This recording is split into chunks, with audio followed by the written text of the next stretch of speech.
Welcome, public. We appreciate you being here. If you'll stand with me, let's have the Pledge of Allegiance.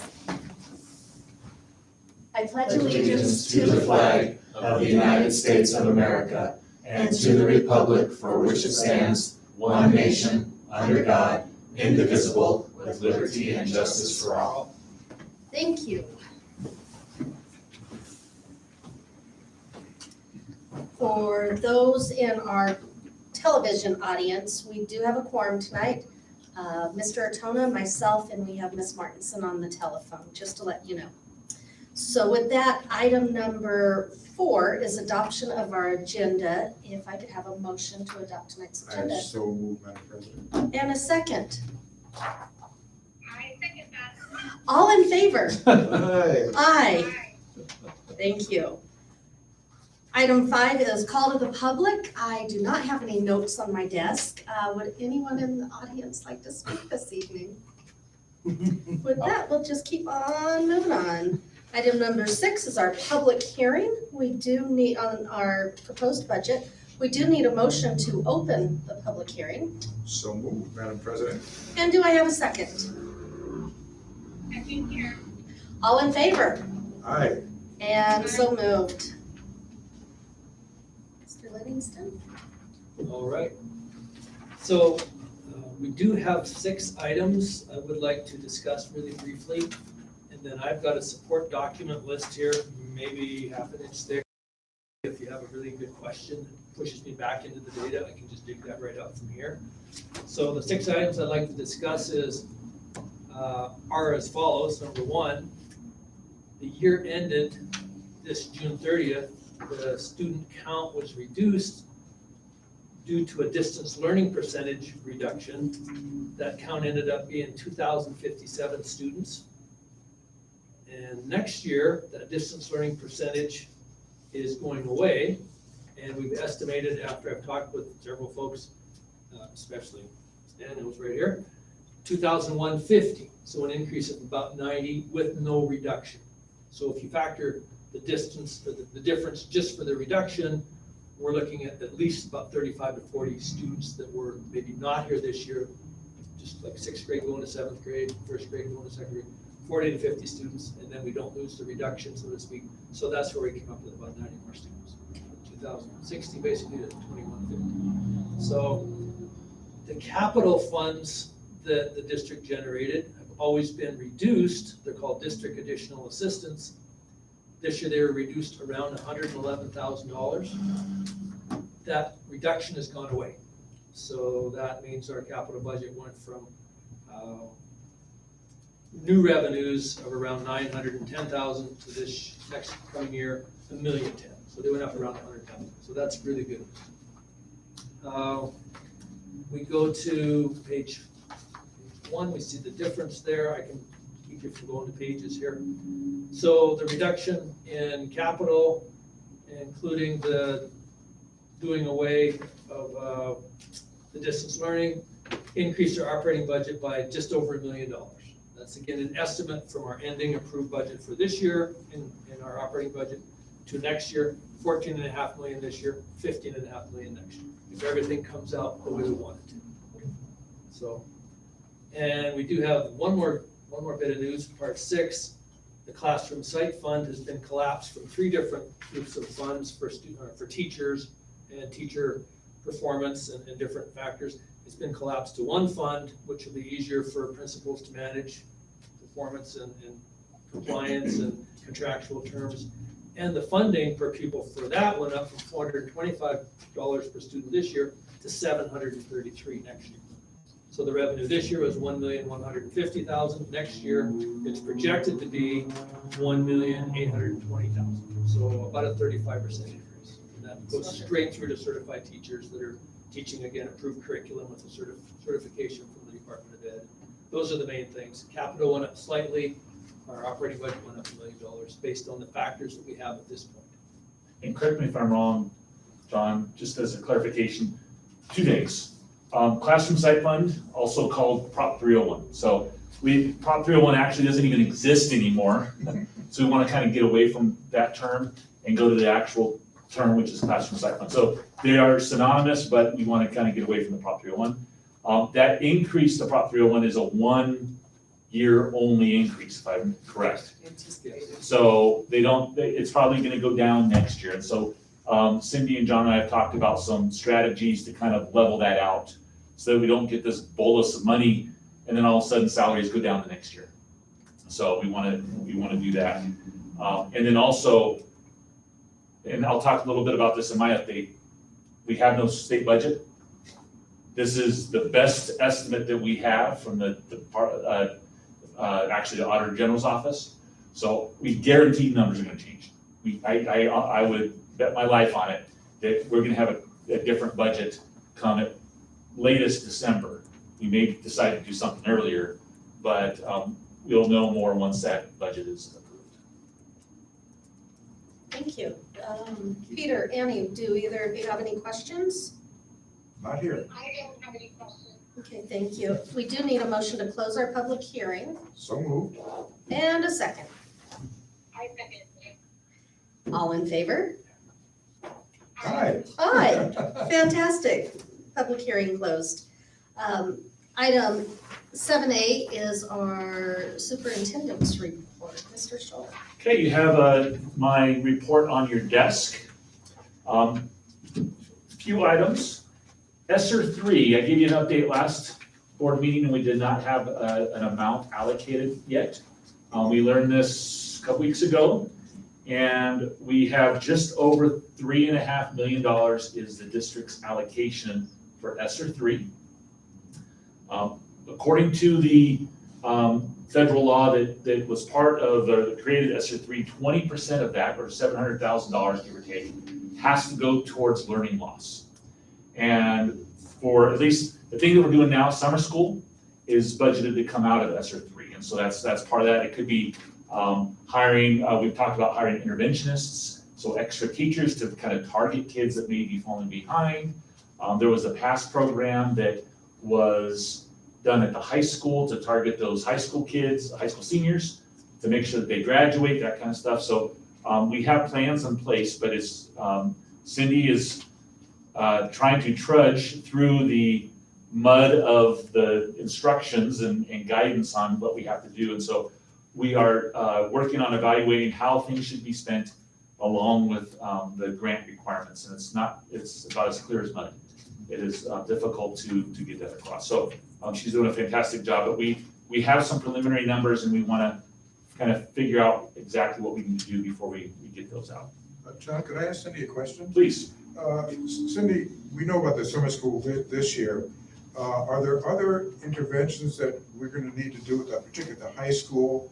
That's why the ESSER money sort of brought that question to mind. Some of the deficiencies that not just the upper grades in high school, but across the curriculum in high school that we found from last year's disruption? I would tell you that we're addressing a lot of them during summer school. And I have, I'll talk more about summer school a little bit later in the agenda, but for example, we have more than double the amount of kids attending summer school at the high school this year than we typically have. So they're feeling like, as far as credit deficiency goes, that they're really on track and their kids from multiple grade levels attending all the way down to 9th grade. So that's going to help substantially. As far as skills, we had our high school teachers worked pretty hard on some of those basic skill stuff with kids, even in a distance learning scenario. So the only kids that we think may need some extra attention to that end are students who may have taken the year off. So we can't say exactly what is that right now. We finally were able to get to a report that Department of Ed had referenced was available about our kids who are, I guess I'll say this, theoretically AWOL. We've heard those tens of thousands of numbers from across the state this year. And we had 137 on that list that withdrew from us, either we withdrew for a 10-day drop or withdrew for us and went and never were picked up officially by some other district in Arizona. So the high school's already been working on ferreting those kids out to see, were they dropouts? Did they just take a year off? Are they homeschooling and didn't register with the county, or, things like that. So we're in the process of trying to work that out, because it's the only way, the kids who we have, we know where they were, feel pretty good about how we ended the year skill-wise, credits-wise, that kind of thing. It's the unknown, those just sort of vaporized kids that we won't know until they show up. Well, and I can understand the kids that sort of disappeared from the system. And certainly, trying to get them back in and everything. I was more curious about, you and I had an earlier discussion about the failures of distance learning. It just did not work. And I'm just wondering, since we have this money, if there's any things that you have thought of for the kids that are back in, particularly, I'm right now focusing on the high school level, to supplement some of the instructional programs that we have, or extra activities that we have, to try to address the deficiencies that came out of the distance learning. So they feel like they've done a pretty good job, because we've been back in session for so long. We had virtual tutoring during the periods where we were out, but we had several teachers at the high school who offered before, after school, and sometimes Friday school tutoring. As John mentioned, we had the PASS program to bring the kids in, and since we finished all of fourth quarter and part of third quarter in person, they feel like they were able to do a lot of remediation since they had the kids in at the end of the year. Between that and what we're doing in summer school, Heidi was telling me the other day, we have kids doing 87 full credits during summer school, which is a lot. So where you're thinking is that basically continuing on with the supplemental assistance that we started in the spring through the fall then? We'll still have tutoring available. We always have tutoring available. We'll still have tutoring available for kids as well, and opportunities for credit recovery too. Great. Beyond in the normal classroom, plus online options that we offer at the high school. So our goal is to make sure that kids are graduating on time. And even with the current year, we have a few seniors who are finishing up during summer school. Even though this was a small senior class, believe it or not, our dropout rate, once these kids finish up this summer, that's going to improve that number of kids who may not have graduated exactly in May. Our dropout rate is still less than half of what the state's is, even with a little bit of bumpiness, so. Thanks. Another indication that I wanted to share that we learned about on Tuesday is that our current kinder class is right now, and we're still very early, at about the same number as our incoming first grade class. So, and we still have a month and a half of enrollment time. So that's good. That means I think people are coming back, and we're also seeing some of those kids that should have been kinders coming into first grade. And we have a plan to address those needs as well. In, is it pre-emergent first, or what's the name that we're using? It is transitional first. Yeah, so they're age appropriate for first grade. We can put them in transitional first. Hopefully, they're able to kind of keep up as first graders. If not, we have plans for them as well to kind of keep them caught up. So But keep them in the first grade though. Yeah. So in essence, some of them will have skipped kindergarten. Right. Because they just didn't enroll in kindergarten. As John mentioned, kinder enrollment itself is at 136 for that kids that are being identified for transitional first. We have that number in place. Looks like we're going to fill 2 sections of that. So it's like John Livingston was saying, we felt confident bumping that number up a little bit from where we ended the year for budgeting processes because of that. Yeah, things are looking positive on the enrollment side. Super, thanks. A legislative update, if you've been following along, they actually the House tried to pass a budget and could not. Then they recessed, I think until maybe through tomorrow. So I don't have a whole lot to report, and they have to do something by June 30th. Otherwise, we're all on vacation July 1st, because we can't pay the bills. There is no budget. There is no money. So, anyway, not much on the legislative update. There is, in your packet, there are some parent surveys that we do as part of the process for the pay for performance on the classroom site fund. I was very pleased with the results, even though in some case, in all cases, I think they went down a little bit on the and shifted to the left, a little bit lower ratings. But with the year we had, I'm pretty happy with how the results turned out. Considering that, people that are unhappy tend to be the ones that participate the most in the surveys. And for the most part, people still seem satisfied with what's going on in the district. And part of that is how I think we finished really strong.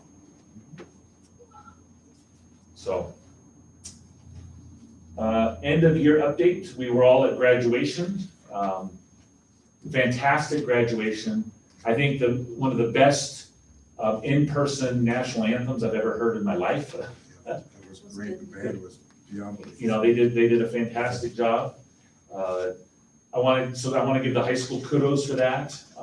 I was able to attend most of the end of year celebrations at the schools.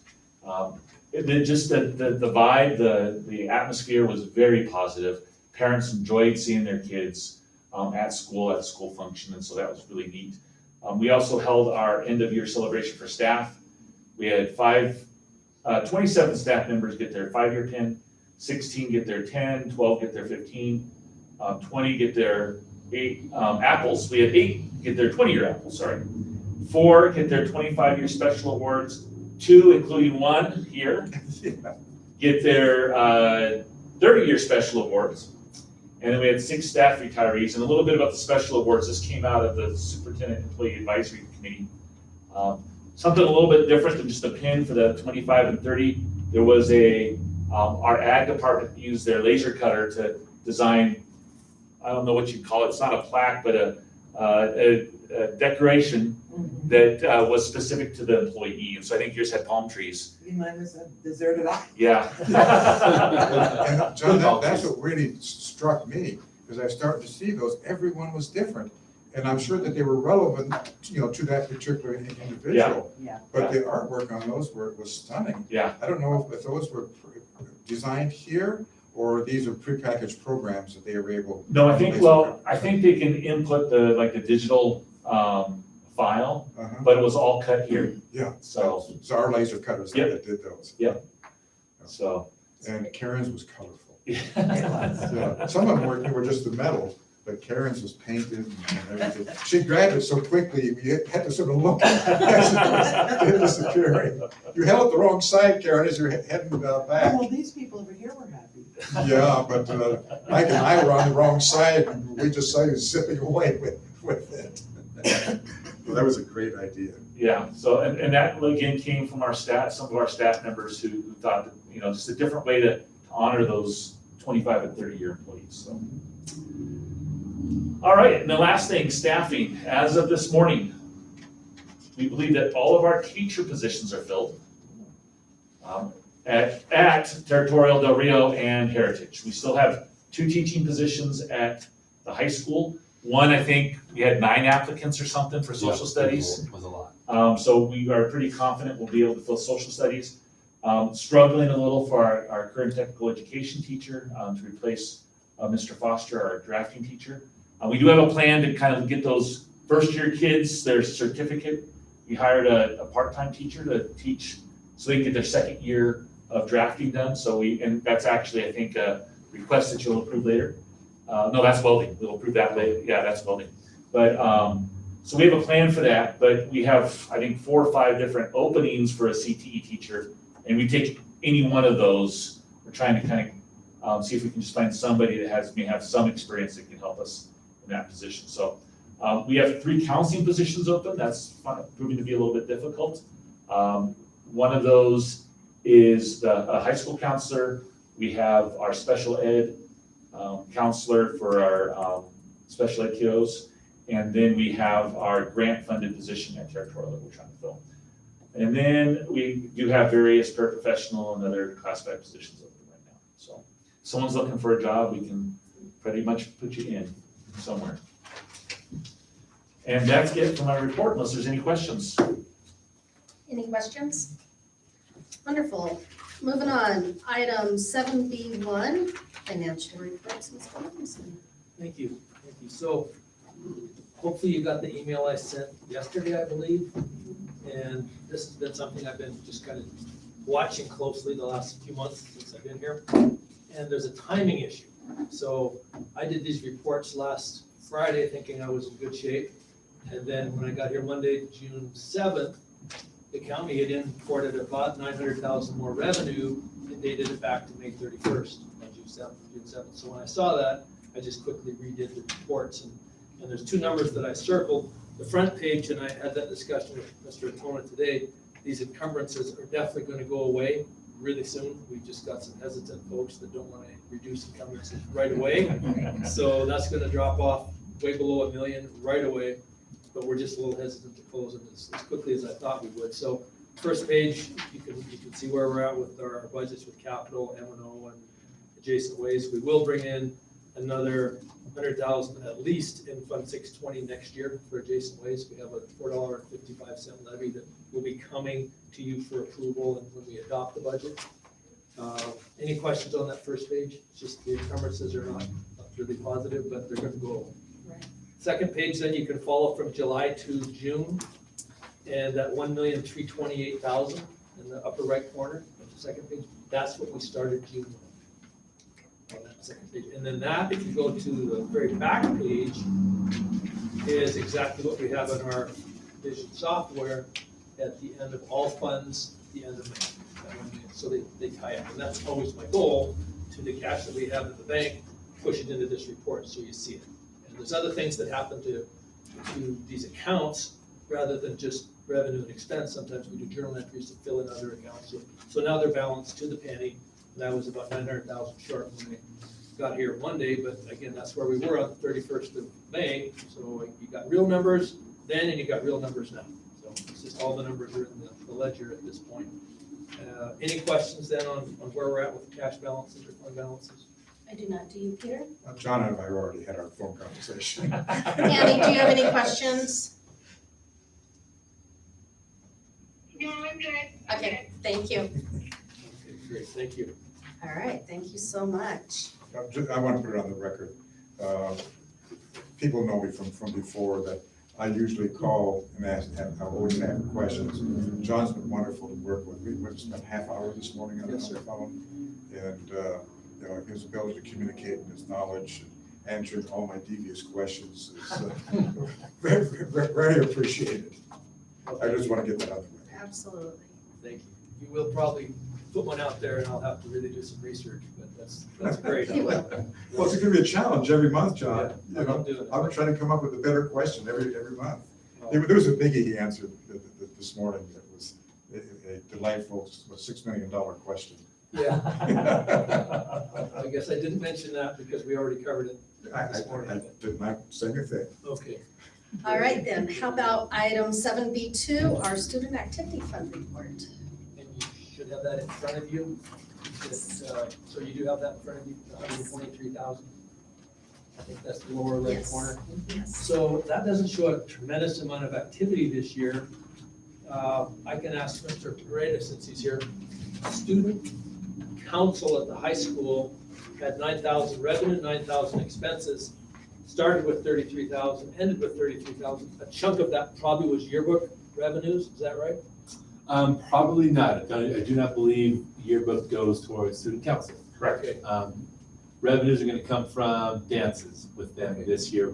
Besides that, I don't think they even did any other types of fundraisers, the high school did, Okay, so. thank you. Yes. So when I went over that with Ms.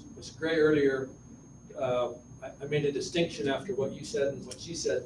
This money is really not even tracked in our financial software. This is all local bank account money with the schools, and 123,000 is a little less than we have had in the past. We've had over 150,000 at year end.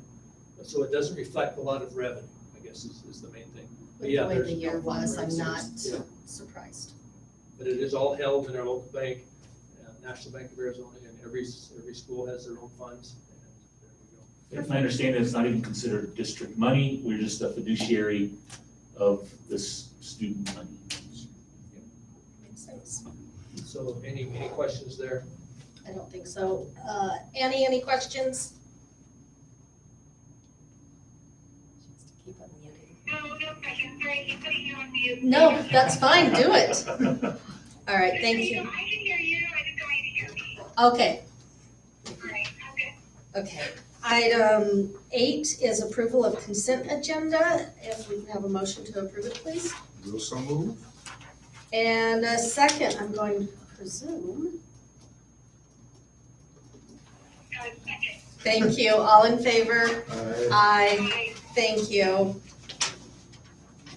All right, let's go on to 9A, which is our personnel report. We do have a supplement, so please refer to that as well.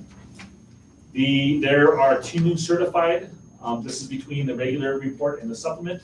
7 new classified, 5 new classified substitutes, 21 resignations, which is normal at this time of year. Nothing, and a lot of those are classified substitutes that we call and ask if you want to come back next year. And they say no, and they resign and they get paid their leave and that kind of stuff. Actually, they don't get paid their leave. We take their leave off the books. 1 retirement, 1 certified change, 12 classified changes, 9 extra duties, and 1 timesheet. All right, does anyone have any questions regarding the personnel report? With that, I'll entertain a motion to accept tonight's personnel report with supplement.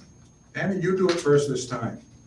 I'll make a motion to accept what I did with the supplement, I know, Personnel report. the personnel report with the supplement. Fantastic. Second.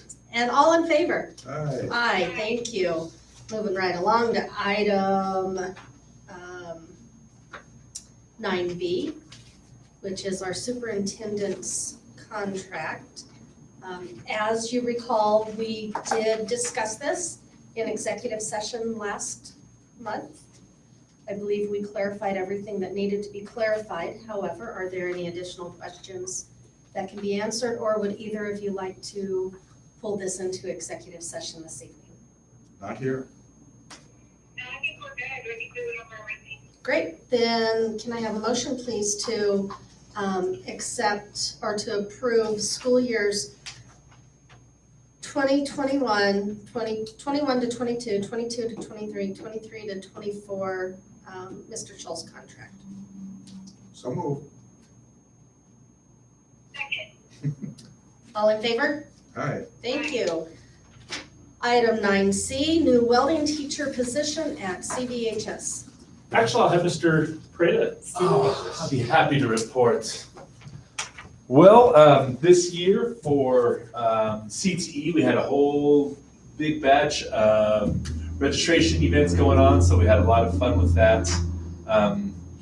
Publicly on the record, I thank Edie Holbert and Riley Davidson.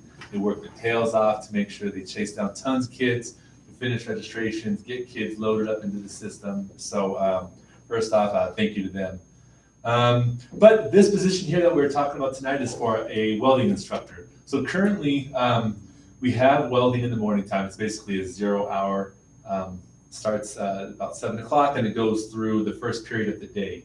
And that instructor, he is paid 100% by Yavapai College. And we run our kids through that programming there. Well, this year, at the conclusion of all the registration and the students picking classes for next year, we had an increase of, I said about 100%, but we usually get about 12 to 16 requests. This year we had 36 requests on there. So that doesn't include the students who are in year 1 rolling into year 2, which it's only 5 kids. But so in total, we have a potential of 41 kids in those classes there. So with that, we wanted to add in a second time frame for that teacher. Now again, 0 hour and first period, he is paid by Yavapai College, And according to his contract and what John Morgan has shared with me is that they can't fit any more clock hours for him underneath their pay scales and the contracts they have for their employees. So, but Aaron is available during that morning time, the welding instructor that we're considering. And so with that, he's available and would like to post a position up there to get a welding instructor there 2 periods of the day for us. So it's a 2-hour block. And with the 40-ish kids, we'll be able to yield enough money to be able to pay for that teacher through ADM and other certifications that will come. And so that's the request as to why we want to have the welding teacher be 2 periods of the day more on our campus. So you may or may not have the answer to this. This number of kids is obviously a little atypical. Mhm. Any reason that you know of? Yes. Okay. So when, I'm not going to go into a long story about it, Sure. but basically what happened was this. There was Mr. Holder in his Agriculture 1 class.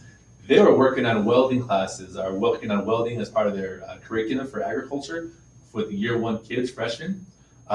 Probably the 2 weeks, 3 weeks prior to students going in and selecting their registrations and selecting their classes for the next year. So unknowingly, he was building a pipeline of interested kids to weld. And so that's what happened there.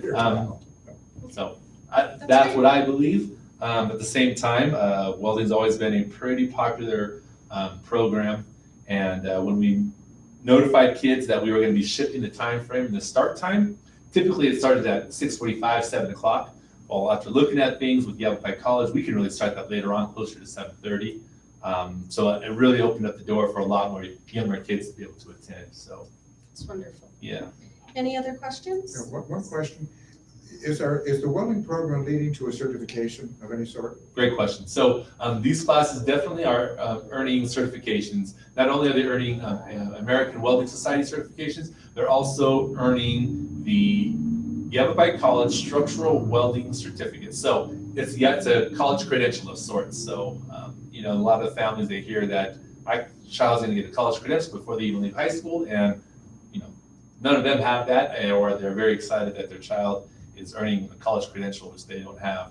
So excitement with that, and kids can often get maybe 2 or 3 welding certificates out of it. That's wonderful. Super, thank you. It's the beginning process. They can come out after, several years, not several, but multiple years at Yavapai College, making a lot of money Yeah. as a welder, with those various certifications. Well, that's what I was thinking, because that's the world today for non-college graduates. You need these certifications. Everything I've read is you need that, and that guarantees you better income than I probably earned in my lifetime. So I'm glad to hear that welding program is leading to one of the certifications. It is exciting. Just as a quick anecdotal note about CTE, we had 2 kids. If you're not aware, Baghdad Mines, they every year they work with Yavapai College, and they open up, not sure the exact word, basically some paid internships for students to apply.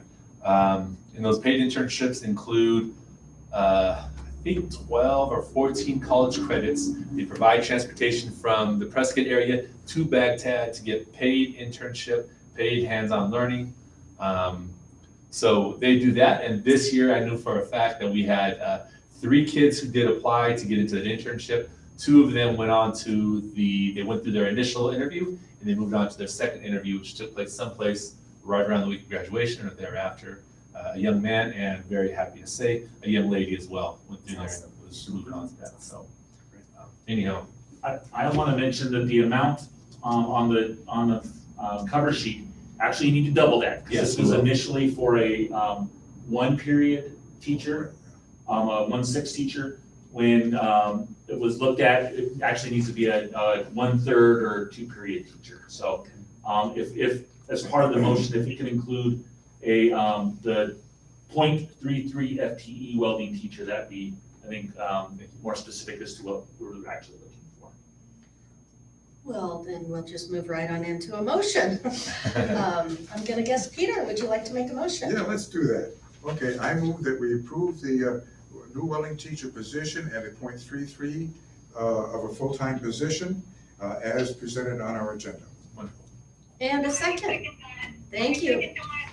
All in favor? Aye. Aye. Thank you. Thank you. Item 10A, 21-22 proposed budget. Okay, well, to review, I think we've got a couple things just to do in summary. If the board sees some credibility and accurate numbers and accurate data and adopts or approves this budget, we bring it back to you July 12th for adoption for the year. And then that's when we know a change, not only in the form will come, we'll have to change the form based on some legislative factors. But at this point, we've got the change of $1,035,000 in our operating budget projected, and we've got a slight increase in our capital budget as far as the allocation projected, and the reduction reduced. So those are the factors that we're bringing forward at this time. And I would certainly do whatever I could assure you that every number that's in the budget has been researched, documented, and I've had about 11 phone calls with ADE staff, some of them multiple times. We do have some uncertainties. Results-based funding at Del Rio School is coming from the governor's office, and they promised us another 78,000 this year. That's always on a year-by-year basis, and we never have a lot of knowledge going forward. And I will mention that we do have $6 million budgeted for this repair and upgrade and maintenance of our buildings. And we had a meeting today that indicated that could very well take place in the 21-22 year. It's just more assurances and more validations and more structural engineers are looking at our buildings to make sure that's the way to go. That's wonderful. That was my $6 million surprise. That's wonderful news. Okay, so we do need them, unless there's any other questions. Questions? Great. Then if we could have a motion to approve the 21-22 expenditure budget that is proposed. I will so move as presented. Second. All in favor? Aye. Thank you. Item 10B, a 4-day instructional model. I think he's, okay. The state law has changed, and the statute that allows the 4-day week has been rescinded, and a new statute has replaced it. And so in order to maintain our 4-day week, we need to provide proof that we've done 2 hearings, which I dug through our minutes and found the hearings in March and April of 2009. A familiar name was on those meeting minutes. Mr. Atona, you were president of both those hearings. And then in April of 2009, a 4-day school week was approved for the next year, which was 9-10. Since then, it's been in place. So in order to maintain it, and at this time of late in the game, I would make no other recommendation. I wouldn't even if it was plenty of time. The 4-day week is, I think, a advantage to our district in multiple ways, and it's something that I would recommend keeping. In order to do that, we need and in this case, it's a letter from the governing board reaffirming that we are going to continue with a 4-day week next year. So that's all this is. It's no change in a calendar. Nothing is anticipated changing next year. All this is doing is going through a hoop that was put out there by the legislature in order to maintain our 4-day school week. And we obviously want to keep our 4-day school week. And you know, when Mr. Tono was there, part of, I think it might have been his request, a requirement, that 3 years later, we had to do a survey. And of both the community and of our staff. And in both cases, it was very interesting, it was almost identical. 80% of our community and 80% of our staff wanted to keep it versus 20%. And If I remember correctly, John, we held a meeting with all staff and community invited in the gym. And we had hundreds of people came to that meeting speaking pro and con. It was very interesting dialogue because we were breaking ground at that time. Right. We're one of the first districts in Arizona, weren't we, that went with 4 days? I don't know about that, but it's definitely the largest in the area. And we still are the largest in the area that's on a 4-day week. And so, and I think in the community, I believe, and Cindy, you can correct me if I'm wrong, the town is on a 4-day week. Yes, we are. And so it's really, and that was soon after, I think we went to a 4-day week, I think the town and went to a 4-day week. And so I think it's part of the community now, and kind of here to stay. And I remember a lot of the discussion about the advantages of the 4-day week, because it actually opened up Friday for athletic activities, other extracurricular activities, special events, which I guess has proved to be exactly successful Right. as it hoped. And, you know, we talked about some of the financial positives at that time, and one thing that we really didn't think about was the advantage it gives us in hiring. We have people that will take less money. You know, they are maybe down in the valley making more money or somewhere else. They'll come here because of the, it's a lifestyle choice. They want that extra day. You know, to be honest, a lot of our teachers end up working an extra day outside of the instructional week. This kid, you know, instead of working on Saturday, they work on Friday and have a 2-day weekend. Sure. And so it is a strategic advantage in hiring as well. So all of knowing what you're saying over the past 12, 14 years, it's been basically a full success. I would say so. Mhm. Yeah. I agree. As a parent, I would never go back to a 5-day week. It's wonderful. I do want it, on the cover sheet, it says, I think it says for discussion and information, this is an action item. Yes. So with that action, we're looking for a motion to authorize a board statement to continue using a 4-day school week. Annie, I sort of have a vested interest in this. Could you mind making the motion? I really like it when you make it and I second it. So be it, then I will make the motion to continue supporting the 4-day week. I actually think that's kind of awesome, okay? Do we have a second? Annie? Hello? Hi. And we just lost her. Oh, back. Did we get you back? Yeah, you hung up on me. Well. Because I asked him to start it and I seconded it and I'm like, what? They hung up on me. We just need a second. Second. Fantastic. All in favor? Aye. Aye. So I was reading the minutes and Peter is the one that made the initial motion back in 2009. So I actually think it was fitting that you did it. Well, that's why I thought I'd try Nah, not to do you it should this do it. time too. Nope. All right. Item 11A is our summer school update. Ms. Daniels. Okey dokey, on the desk in front of you is an update of summer school, and it, however I decided to print it, it came out differently than normal. That's all it is. Flips on the short end, not the long end. So a few things that I thought were pretty interesting to note. We have 463 students in attendance. When we had our initial signups and projections, we had some parents at the middle school who signed their kids up as a threat. We know that because they called and told us that. And they signed their kids up as a threat that if you don't pass your classes, you're going to summer school. I already signed you up. So then on the first day of summer school, when they didn't show and the school called, they said, oh, my kid passed their classes, so they're not gonna come. So we had a few drop off because of that. We did have a child at Territorial who was only signed up for morning and went home sobbing because everybody else got to stay but him. That was his impression, and so begged to stay all day.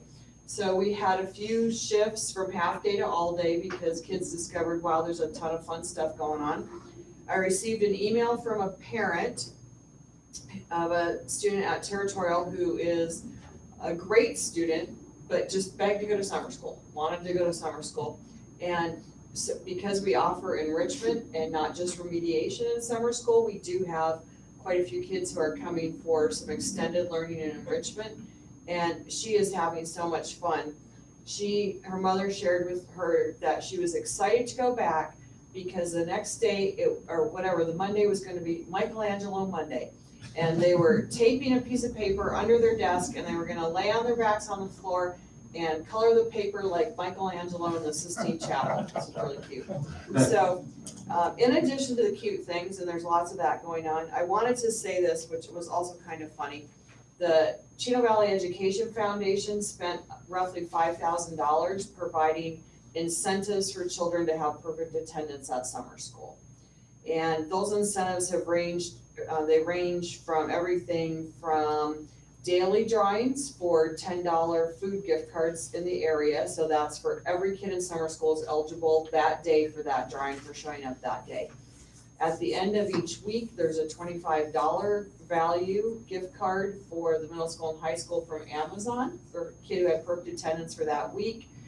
The Del Rio and Territorial have pool passes and zoo passes and movie passes, and they're all family oriented. And so they have those kind of drawings if the kids have been in perfect attendance for the week. At the end of the 16 days, that month of summer school, we have bicycles, we have AirPods, we have an iPad mini, 2 laptops, Nintendo Switches and games and all kinds of stuff to encourage the kids to be there every single day of summer school. So that was something that the district can't do. We can't use grant money to pay for incentives, but the foundation said, you know what? Let's spend $5,000 and get those incentives in place. So super cool. The summer school administrators told me when they were parading around all the prizes the first day, the kids were really excited about it. A high school kid told Heidi, wow, you guys are going to great lengths to bribe us to be at summer school. And then they have various snacks for each day that they can pass out just for fun snacks, just kind of a spontaneous thing like an Otter Pop or a little bag of chips or, something to just make it a fun experience and make it not feel punitive, but fun to be at summer school. So by all accounts, so far, it's going pretty smoothly. We have transportation provided morning, afternoon, and midday because you will notice on your paper that at Territorial, we have 168 students in attendance. That is about almost a third of their total enrollment is going to summer school at Territorial, which is fantastic. And because we heard from that age, parents of students that age during the year, that they felt, even though the teachers were doing a great job, they really complimented the teachers when we were doing at-home learning. They felt like maybe they didn't know enough to teach their kids basic reading skills or, like help appropriately. So we're really seeing that. So we have 126 all day. In addition to that, we have 31 who are AM only, 11 who are PM only. You can see the staffing count there. They're doing pre and post tests for reading and math. We have special ed resource teachers available. These are all the kinds of lessons that they're doing, skill builders, math facts. In science, they're building volcanoes and they're doing food and nutrition unit. They're building their own healthy Lunchables. They're seeing how many marbles they can put in a paper boat before it sinks. They're building towers out of marshmallows that are joined together with crispy spaghetti noodles, like uncooked spaghetti noodles. They are, so they're getting a little civil engineering lesson in there, Peter. Their art is pint-sized Picassos, and PE is called Little Olympics. And so they're having a lot of fun with that. That's at Territorial. At Del Rio, one of the things they're doing are literature and author studies for that enrichment component. They're also doing gardening and plant life cycles. They're doing electricity and circuits, which I thought was pretty interesting.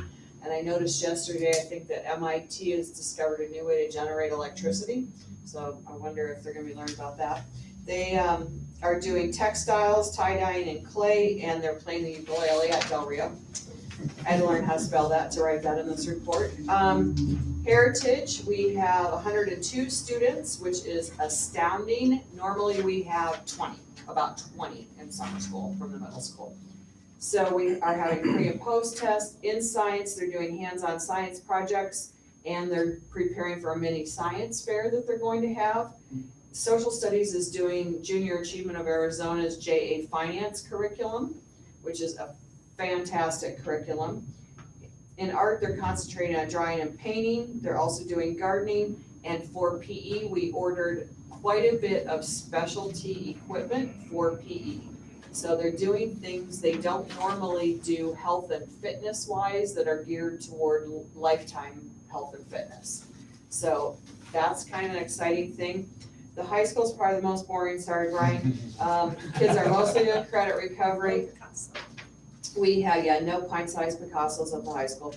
We have 90 students enrolled, 69 of the 90 are taking 2 classes each. We have 18 that are doing their courses online. 10 are doing 1 in person and 1 online at CVHS or at home. We have a certified teacher who's proctoring those courses. 8 kids are online only, they're doing that from home so they can work and do other things. In attendance, 4 are seniors who are trying to graduate and will graduate at the end of summer school. We have 36 juniors, which is fantastic because then we're not trying to help them scramble next year. 41 sophomores, the most sophomores we've ever had. And Heidi and I were talking about the 9 freshmen and the 41 sophomores. The effect that this has when a kid fails a course during the school year, like fails English 9, they still go on to English 10, they're taking English 9 at the same time. English 9 classes are crowded because there are students in there who have failed. So when students are making up credits during the summer, it helps level our class sizes during the school year as well. So 90 kids taking classes means better leveling for class sizes during the school year. They're doing English and math pre and post tests. They can earn 87 total credits toward graduation. And these are the courses being offered in person: English 9, 10, 11, and 12, Algebra 1, 2, Geometry and Financial Algebra, which is the senior level math, biology, and we have special ed resource. Online kids can do world history, American history, or foundations of science. So they are definitely oriented at the high school toward things that kids need to graduate. Transportation had, a few little hiccups here and there to start it off, just because everybody's all on the same buses and we're trying to get kids dropped off and picked up and all that stuff. Food service is going extremely smoothly, and otherwise, only good stuff.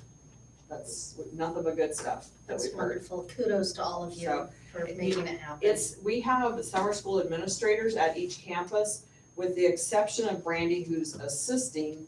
None of them are typical administrators. Some of them are people who think, oh, maybe I want to be an administrator one day. I'm thinking they're all thinking no right now. And we have, like at the high school, Mr. Metz and Mr. Holder are splitting it up. We have Leanne Weller is the summer school administrator at Heritage. Cassie Krauser, who and Leanne are both instructional coaches. Cassie's doing it at Del Rio. Emily Myrick, who's an instructional coach, she and Brandy are sharing it at Territorial. So it's giving our staff who want to work that higher rate of pay. It's giving people administrative practice and experience, and it's freeing up.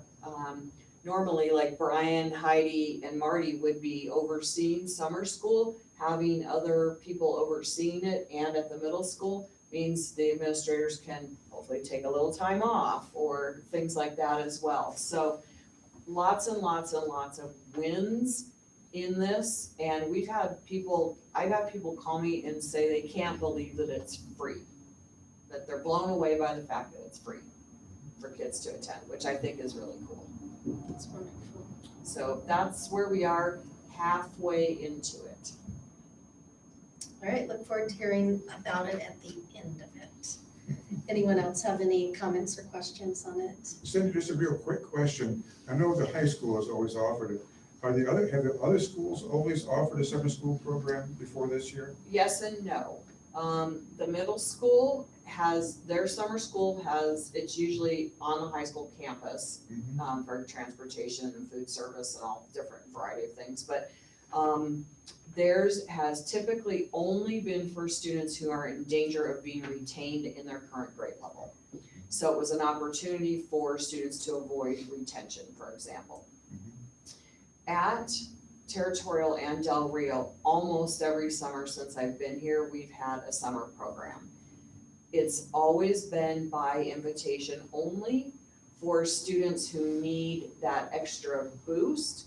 So, like one year we ran, more than 1 year, we ran a really robust program that was geared toward language learners, for English language learners, for example. We've had students who are homeless students who are just need some extra help in order to be ready for the next grade level. It's always been by invitation only. So we've always had something, just not, and we've had gifted programs during the summer too. And we have fluctuated what we offer depending on what the need has been each year, so. Super, thank you. And we, instead of 2 bus runs, which is what we normally have, one that goes north and one that goes south, we have 9 bus runs plus 1 special needs bus this summer. That's a lot. Great, thanks. Annie, any questions or comments? No, I just been listening to this, and I just think it's so wonderful that people take advantage of this. And to be honest with you, I'm kind of kicking myself in the butt that I didn't put my kids in it. Yeah, absolutely. Well, this was just a discussion item, so no action to be taken on that. Our next item is an executive session, so I do need a motion to go into executive session, please. I'll make the motion to go into executive session. Second. Fantastic, all in favor? All right. Aye. Okay, thank you. All right, Annie, if you, why don't I call you back in just a few minutes? And we have the videographer's we're gonna actually do the meeting in the boardroom. The videographer's gonna bug out, he knows about it, we'll give everyone a chance to leave, and I'll give you a chance to do something, we'll call you back in about 5 minutes. Okay, sounds great. All right, thank you. Bye, guys, have a good night. Thanks, Brian. And Karen?